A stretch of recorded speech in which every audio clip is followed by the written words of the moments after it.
Welcome to Something to Talk About from the Bainbridge Island Senior Community Center. This program is sponsored by Fieldstone Memory Care of Bainbridge Island. Fieldstone offers innovative and compassionate care, and they are accepting residents at their beautifully appointed apartments on Rolling Bay. Call 360-689-4314 to schedule a tour or to learn about day stay and respite programs. Also, I'd like to acknowledge that the Senior Community Center is on the ancestral homeland of the Coast Salish people, specifically the Suquamish people, the people of the clear salt water. We honor them and we're grateful for their hospitality. Today, we're going to look at our ability to write our own stories a little bit. We feel like sometimes that's part of living, but sometimes people write stories for us, and maybe that's no more true than in the case of our obituaries. And the combination of thinking about how we would like to be remembered and how we would like to act in a way that would be memorable come together in this process a little bit. Ann Lovejoy, who's going to help us think about this a little bit, did a class or two couple of years ago when we were all meeting in person called Write Your Own Obituary. And I don't think we're going to get through the idea of hands-on workshop today, but some of the thoughts from that I hope we will explore. Thanks, Ann, for agreeing to talk about this today. Of course, Reed. As you know, this is something I'm quite interested in, having written a lot of obituaries. And really what sparked this was a few years ago, before the COVID pandemic, we had 4 of these classes because I had been talking to people who said they were the last person standing in their family, or they didn't have anyone who knew their story, or they didn't have, the support that you might kind of hope for toward the end of life. And so we actually organized a number of programs around that idea of like how to fill out all your advanced directives and things like that. But this is really a class about telling your story, as Reed said. And one of the important things for many of us is that our story be told the way we want it to be told. And the classes have been really rich and interesting and very inventive. One person actually bought a private YouTube channel with 50 links or whatever you'd say. And he videoed his own story and gave the links to family and friends. And that was sort of like a private last word, which I personally, as we know, my technical skills don't reach that far, but what an interesting, novel way to do that. Other people have chosen to kind of follow an official format, and there's lots and lots of those around online if you want to be more formal. Some people have chosen to have a more formal or traditional kind of obituary in a newspaper or magazine. Some of them put them in alumni journals and things like that, and then have something deeper or more personal that they use for maybe a celebration of life, a memorial service. Others have simply done storytelling for their family, sometimes in the form of letters, sometimes in the form of real stories, and some of them have actually turned into memoirs, stories that actually are book length, and not necessarily something you're going to give to everybody, but certainly a great way to kind of have life review. So I guess I'm curious about what you all are interested in. Is there an aspect about this that you'd like to know more about? Well, I'll just throw in this. My grandfather, who was a lawyer and a judge for a long time, wrote a memoir. I don't think he's the only man who's looked back on his life and decided to tell his career story.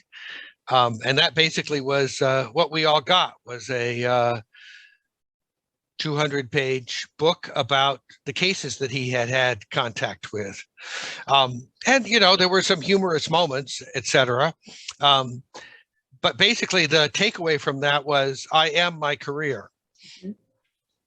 Can you talk a little bit about some of the other ways that somebody might tackle that challenge without maybe taking the same approach? Well, it is interesting. I actually have quite a collection of obituaries. I have collected them for years. And then when we started doing these programs, people started saving them for me and sending them to me. And it is fascinating to me how many people want their obituary to reflect their service or their career. And those things are certainly important to a lot of us. But for me, I mean, if you think about what is the most memorable obituary you've ever read, very few of them are going to be the list of accomplishments, really. I mean, sometimes you list and you go, oh my God, this woman must have lived 100 years to do all that. But it doesn't really tell you a lot about the person. But some of the most moving and wonderful ones are self-written. And sometimes the family will start off with their recollections and saying, you know, our beloved so-and-so and all these things that we think about. But here are some words from our beloved. And then there'll be a short piece. One of them said something like, raise the glass, you know, laugh, have memories, and, you know, see you later. I'm going where I want to be. Or things like that. Just a short little farewell that could be included in a more formal one. Some of them have pictures that reflect different stages of life. And Barbara, you and I talked about that the other day, how sometimes it's really awesome to see a picture of a person young and then a person in mature age and see what life has done or has shaped us as, right? But there's some useful ways to think about, if you wanted to tell your story, you can do it in terms of a timeline. That's fairly traditional. You know, these are the things that accumulated, making me the person I am. You can think of it in terms of chapters, because quite often our life does divide itself almost into chapter-like sections. You have a childhood and maybe an adolescence and maybe a young adulthood and so forth. In the Waldorf teaching tradition, the teachers each year on their birthday are asked to say the most important thing that happened in each decade of their life. So for instance, for me, my first decade, the most important thing that ever happened to me was learning to read and discovering the power of story as a kid, right? So that might be something, that would certainly be something I would want to say about myself. And each of us has, you know, different pieces of our life that occur. Maybe decades don't work, but the chapter idea is a very sweet way to frame different parts of your life. And that way you're going to talk more about the things that have brought you joy, or the, you know, that's another thing to think about. Some people have, one of the prompts we used in our writing class was to say, what are the 3 most outstanding moments of your life? Or if you have more, you can have more, but not 40, right? If it's 40, it's a memoir, right? So thinking about it, your life and those, like, what do you really, like when you start thinking back on your most beautiful, powerful memories, or maybe they're hard ones, what do those look like? You know, and what do they look like to you now? And what do you remember about them then? Because that will talk about the shift in your perspective and your wisdom, probably. Is that helpful, Reed? Yeah, I'm also thinking about, so the idea of like taking a small portion and almost trying to divide it up allows you to get away from the chronological story of a like a built out CV or resume, and look more at sort of what were the things that formed you or that you reacted to. And so maybe some of those earliest impressions about what the world looked like to you as you were trying to make sense of it can open our eyes to the way that we responded to a lot of other things in life. You know, one thing that we came out of those classes was that a lot of people said, wow, when I was doing that life review, I realized, like looking back at those memories and seeing how you feel about them now, sometimes is very revealing of you, the shifts that you've made or the personal growth you've experienced, or again, how those things really did shape your worldview for a long, long time. So yeah, it can be really fruitful to have that kind of looking back experience. Sometimes it's easier in a group or with friends. Sometimes it's easier with family, though in my experience, my family, all of us grew up together, but I swear that we had different parents and different households. Mm. And no matter what someone says, everyone else says, oh, that's not what happened, or that's not how I remember it. And, you know, I have 3 brothers, so we have 4 worldviews at work here, but you get to have your own. Another way sometimes to work deeply with some of those memories that might be more hard is to kind of fictionalize them, writing it as a story in the like a third person rather than first person can give a perspective and make it give it a little more space sometimes. One of the pieces that some people really enjoy doing too is what we call version 2, which is if I'd gotten to choose, this is the life I would have had. And some people have spent a lot of time writing their fantasy obituary. This was my life. You know, by 15, I was a ballerina and and I was also 6 feet tall and weighed 98 pounds. But whatever those things were. But what was really interesting then was to take the playful one and look at it for pieces of gold. Like, what were the wishes that we really maybe would have wanted to do in our lives? And what of those could we still do? Maybe in a different form now. I'm certainly not going to be a ballerina, but maybe I'll dance more or whatever. Does that make sense? So like writing the story in our imagination, letting it go free, all the wonderful things that coulda, woulda, shoulda happened. And then looking at them in terms of what we have left of our life and how we might want to invest into some of those kind of lost dreams or fantasy lives. I think for many of us, the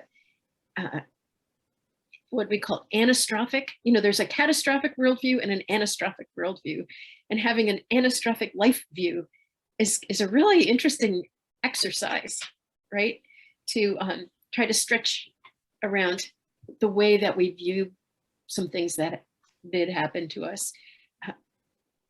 There's a great quote from Mark Twain about, he said, you know, through my life, I've had gone through so many life events that were tumultuous and difficult and powerful and, you know, horrifying. And some of them actually happened. Yeah. Right. And I think for many of us, we spend a lot of our life building stories around some of the stuff that does or doesn't even happen. And then this is a chance to kind of look back and excavate, like what really did or didn't happen around that, or what was that really about? So yeah, now you're starting to edge into a little bit more of the kind of life review that could be considered, I guess, therapy to some extent, but I don't think it's really that. I think it's our stories, and we get to dig around and use the pieces we want. So in your class, when you're putting together exercises, how big of a chunk did you try to? I mean, some of these ideas are a little grandiose or a little at least involved. Did you like have a specific prompt that you invited people to use? Yeah, we had several different ones. And honestly, some people did produce volumes practically, and other people were pretty modest about it. But in the prompts, what we did was some actual hands-on writing.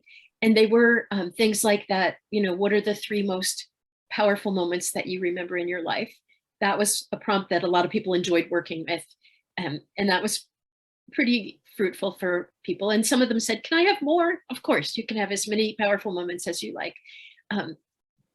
Then also, again, some people really prefer the timeline because that keeps things moving along for them. Others felt like their childhood was basically irrelevant and they only really wanted to tell the story of who they were now. Wow. And that is also totally fair. You get to tell whatever story you want. And I think the things that, what is really important to you is another piece. Like for me, my whole life has been kind of about service in many, many ways, and I enjoy service. So I would look at that frame and say, you know, what's the overriding theme for me that's one of them. And we all have different ones, right? And at different ones at different stages of life. But so that's another way to frame these recollections. And some people just wanted to produce a page, say, that could be a letter. Other people got really drawn in and ended up writing a lot of different things. Because of the class sizes and time, everybody didn't get to read everything, but we did print them out and pass them around, and people took them home and read them and had comments about them. So it was a bit like a writing group in that way too, which is something we can do again now, now that we're able to get together again. But yeah, I think the prompt, to some extent, you should make your own. Like, if I think about my life, what do I really want people to know? Right? What would I say in my farewell letter to the world? I mean, Emily Dickinson did it in 4 lines, but I think most of us would take a little more time. There's also another great little practice, which is the 7-word obituary, like a haiku, only 7 words. Oh, right. I've seen those. Yeah, Frances. Well, this isn't exactly about writing your own obituary. This weekend has been the 1-year anniversary of my youngest son's death. Oh. And his daughter wrote the most beautiful memoriam, because when it happened, it was sudden, unexpected. It was COVID, still people gone from a long ways. And he didn't die from COVID. He died from a massive heart attack. But anyway, there wasn't time for a memorial. We didn't even get an announcement in the paper. We were all just so stunned. And then by the time we kind of regrouped, it was too late.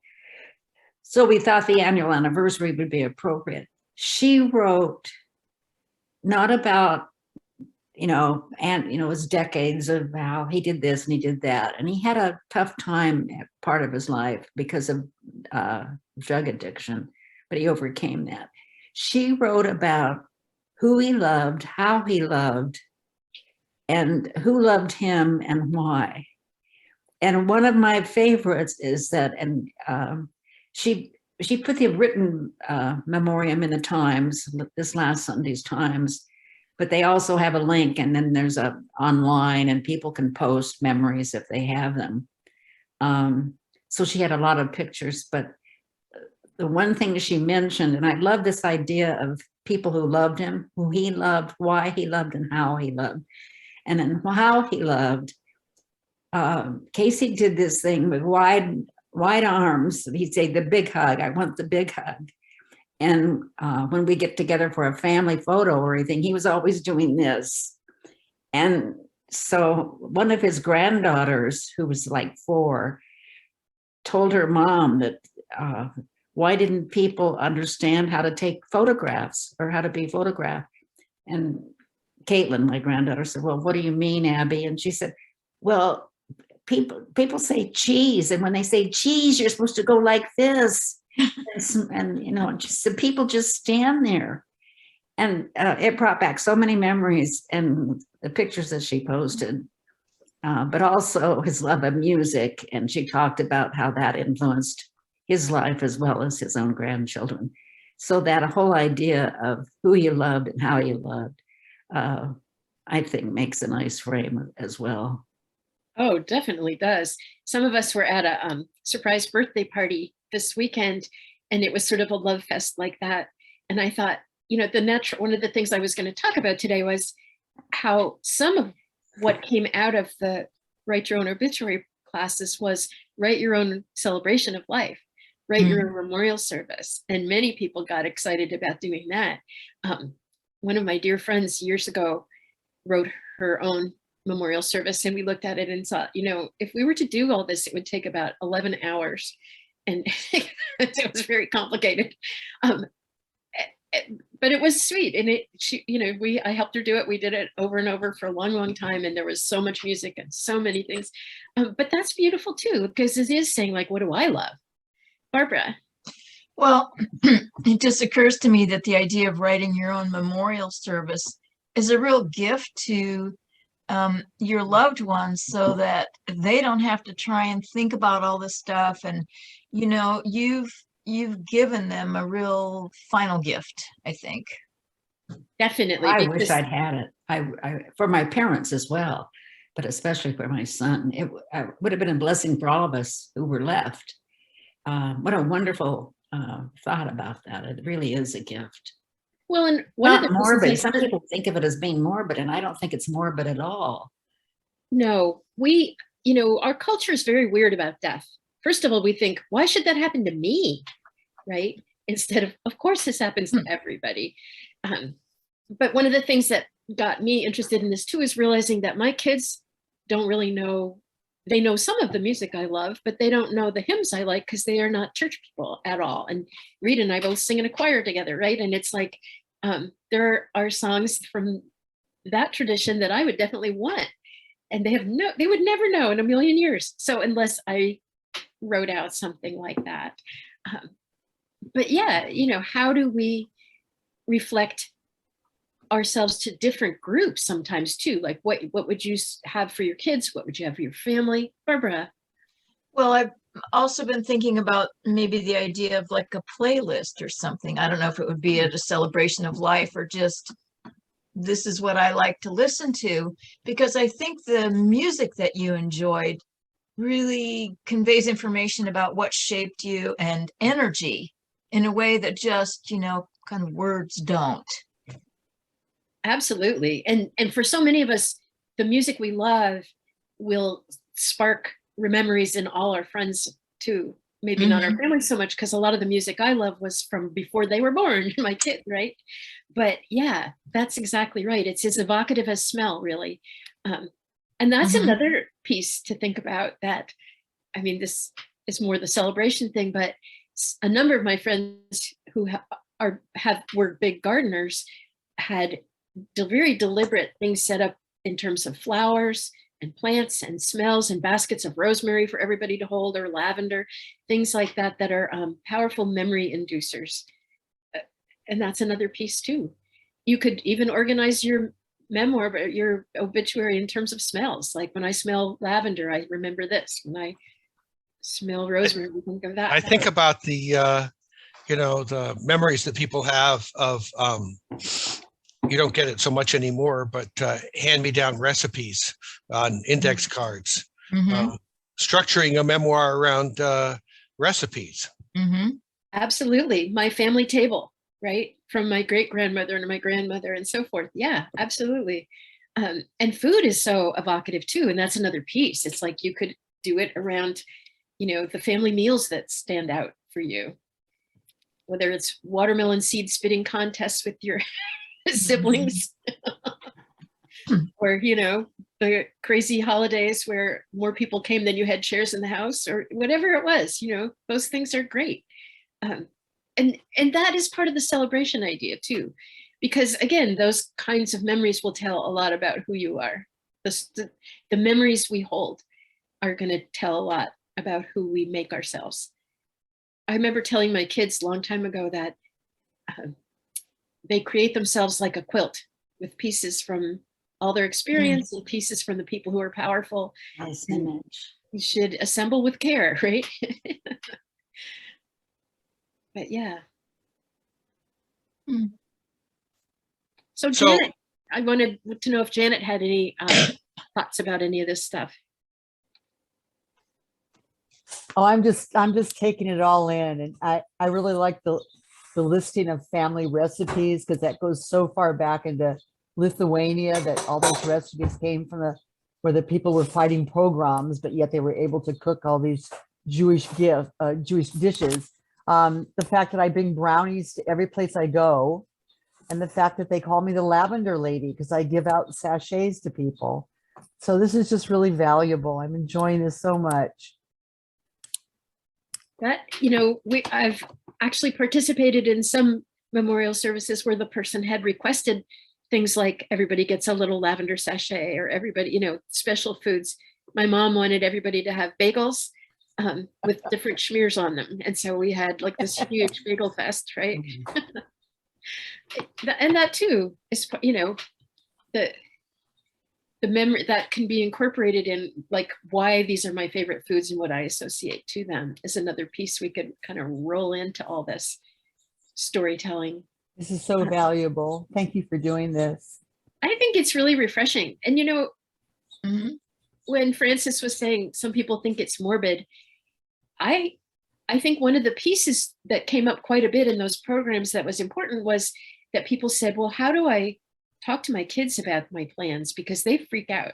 They say, Oh. I don't want to talk about that. You're being dead.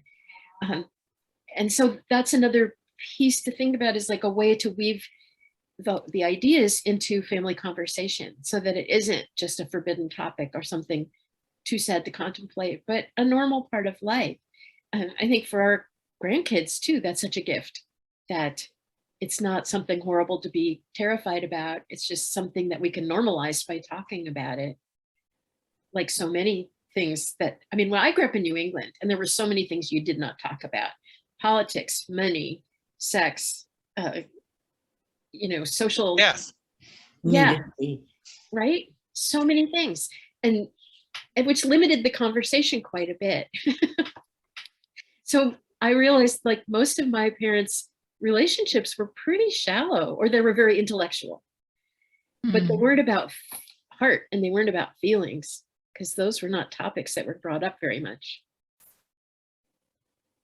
I see you nodding, Frances. Did you have a similar experience? Oh, you know, and earlier on, you talked about your brothers and you were raised by different families and different households. My mom, more often than my dad, used to say, we got the wrong kid in the hospital.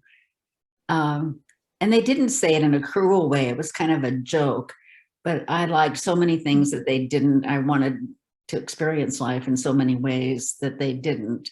But I forgot where I was going with this. You're at the senior Anyway. center. It's safe here. It was very different, and even I wish that I earlier in life had learned how important it is to be able to talk emotionally and about those topics with my own children, and I didn't do it until much, you know, they were grown by the time. But I was a single mom for 20 years, and I was just so busy living and helping them survive that I never really talked in depth about anything, and nor did my parents. In fact, you know, when it came time, my mother realized I was becoming a woman. She didn't sit down and talk to me, explain what was happening to my body. She very embarrassedly handed me a book and walked away. That was my education in terms of my physical body. And going to Catholic schools, I hope I don't offend anyone, but the nuns certainly didn't help in terms of what you could talk about and how you should talk about. So that was one of the things my youngest son did that I am so proud of him, because he didn't learn it from me, is that he did talk to his kids in an emotional level and more. And he's also on an intellectual level, but, and he didn't learn that from me. So it was natural to him, I think, that, or maybe it was because he needed that and he recognized his kids would probably need it too. I think it's really, really important to be able to get past those social barriers and be who you are. My favorite motto is never put doing before being. And I think that's, in terms of our obituaries, we need to talk about who we were, not what we did.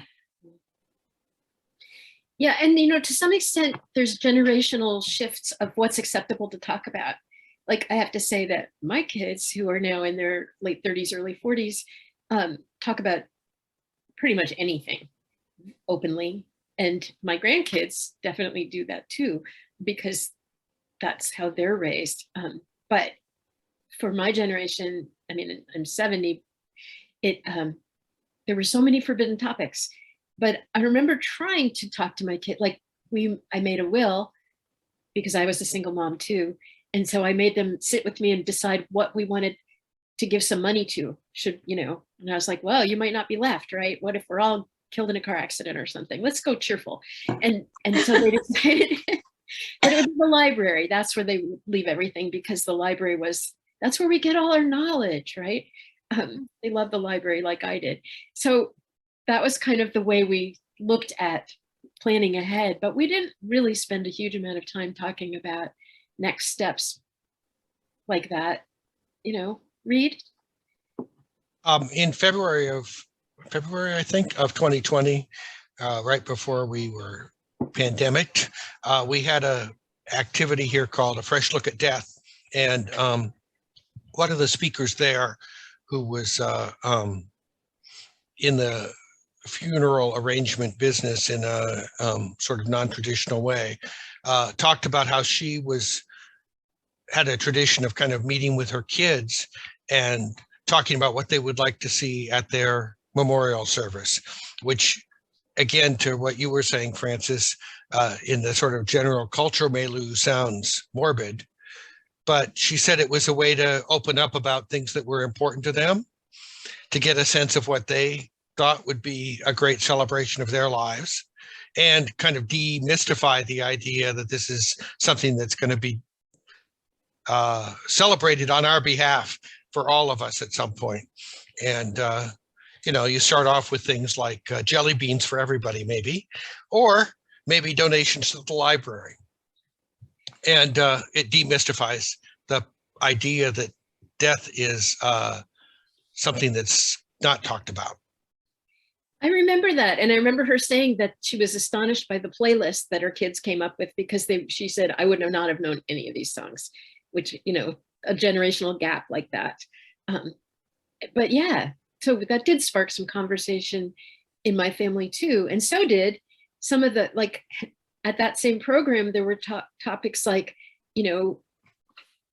self-composting, that there's that Recompose now where you can be composted and come back to your family as a cubic yard of compost, which they can either donate or distribute to all your friends in little bags or do whatever you want to do. But, that kind of opened up some conversations too about, I certainly wouldn't want to be like cremation and aquamation, or both take a lot of energy and create pollution. Like the aquamation or whatever it's called, it ends up creating a lot of acidic waste. So if you were going green, well, gosh, right here on Bainbridge Island, we have a green cemetery. That's a pretty new option. So my family and I have arranged to go have a trip and choose a plot that we can share. And my grandkids along, right? Because it's like, let's get enough room for everybody. But it made me think about how back in the olden days, when people had home places still that they were often going to, there would be, Memorial Day was a time when you would go and you would clean up the family cemetery and graves, wash the graves, bring flowers, plant something, and then have a big picnic, right? Which kind of echoes the whole Dia de los Muertos, Day of the Dead celebrations in parts of Mexico, where that tradition was similar, that you'd actually put a plate of food and pour a little wine on the person's marker and say, here, share, have some tostitas with us, or whatever. But the idea of sort of hanging on to those generational connections through food, through celebration, through caring for place. And because we're such a mobile society, a lot of people don't have that anymore. They don't have the connection. And many, many people have chosen to be cremated and scattered in wonderful places. But again, there's no there in terms of going back for a lot of people. So making a celebration, I like the idea of kind of holding on to that, the memory of that person in annual recognition. But one of the things we've done in my family is, instead of using a death day, we use a birthday, and have like a little remembering mom birthday, or my late husband, set an extra plate and talk a little about who he was in the world, as a way to kind of just keep them part of the family. Sometimes we'll have a plate with a candle. I love that idea. Well, yeah, because they're, for so many people, the celebration of life or the memorial service is, now you're done, let's move on. But for you, the person who's had the loss, it isn't really just over and out on that day. And so there's ways, and so if you've written a story or left a story, that's something your family can look at every year, or as long as they want to, right? That's why I loved, when I was in Mexico, I loved the Dias de Muertos, the Day of the Dead celebrations, because in the community where I lived, they would bring the food to the, I mean, in addition to the little sugar animals and everything, they brought real food and had a picnic on the grave. And it was just so enlightening to think of, you know, how, as you've said, and I've said that, you know, it's a topic we don't talk about. There's formal celebrations, and I'm not criticizing those and the memorials, but the idea of once a year going and having a picnic with the dead, I thought was a beautiful, beautiful thing. In my faith, we celebrate what's called Yortzeit. And Yortzeit is a celebration of the anniversary of the death. And we burn a candle or a light for 24 hours. And we think about them specifically on that day. And then we have a prayer that we say every Shabbat, which is every Saturday. And it's in memory of the people that we've lost. And it's a very uplifting prayer. It's not a, not a demoralizing one. It's very uplifting. So that's how we celebrate the people that we've lost.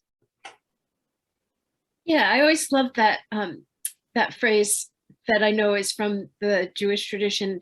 May your memories be a blessing. Be a blessing. That's I right. love We that. always say that. Yeah. Yeah. We don't say rest in peace. We say that instead. Right. Yeah. And how rich. And so part of the way we can help make the memories of us be a blessing is by writing them down or telling the story enough that people get the story, which is part of what this is all about, really. It's like, how do we hand down? And sometimes we're the link to people that, you know, our kids don't remember and the grandkids never knew at all. And so we can tell a little bit of other stories. I always find it interesting in some obituaries, you'll notice that the person starts by saying, you know, my great grandparents came from Lithuania and or Croatia, you know, whatever, and tell the story a little about the migration. That's an important family story that might be lost, right? And we don't all have that same connection, but to a story like that. But if you do, then that's a great way to kind of weave that into your story. But also being sure to put in things like, and I still have the candlestick that my grandmother used, or, and here it is, or, you know, that the food, I'm still making the same cookies or bread or something.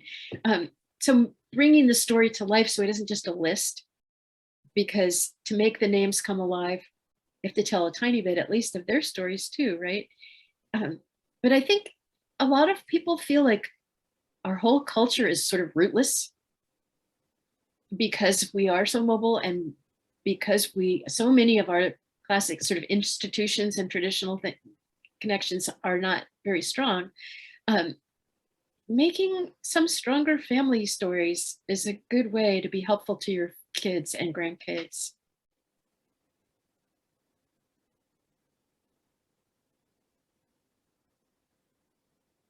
So anybody else got an idea about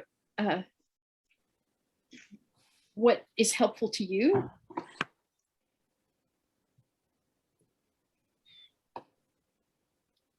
Or it might be a good place to leave it for today and possibly get together in person soon and maybe have a little exercise.